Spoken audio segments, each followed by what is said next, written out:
Download this code and get free GPT-4o from codegive.com, link in the description below. Writing effective Python code in a team setting is crucial to ensure readability, maintainability, and collaboration among team members. Here are some best practices to follow. 1. Follow PEP 8. PEP 8 is the official style guide for Python code. Adhering to PEP 8 guidelines ensures consistency across the code base. Use a linter tool like Flake 8 or pylint to enforce PEP 8 compliance. 2. Use meaningful variable names. Choose descriptive variable names that convey the purpose of the variable. This makes the code easier to understand for your team members.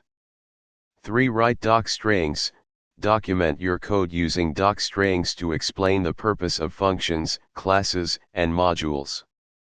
This helps other team members understand the code's functionality without having to dive into the implementation details. 4. Avoid magic numbers and strings. Instead of hard-coding values directly in your code, use constants or configuration files.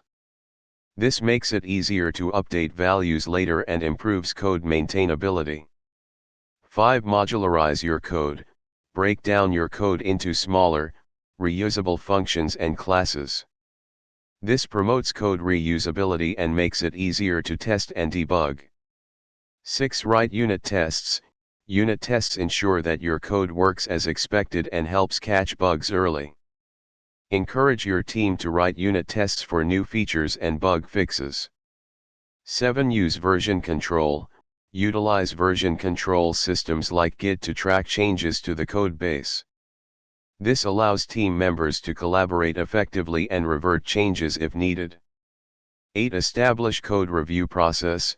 Conduct code reviews to ensure code quality and adherence to coding standards. Code reviews also provide an opportunity for knowledge sharing and learning within the team. Example. Here's an example demonstrating some of the above best practices. In this example, we have a simple calculator class with an add method. The code is well documented with docstrings, follows PEP 8 guidelines, and includes a unit test for the add method. This code can be easily understood and maintained by team members following best practices.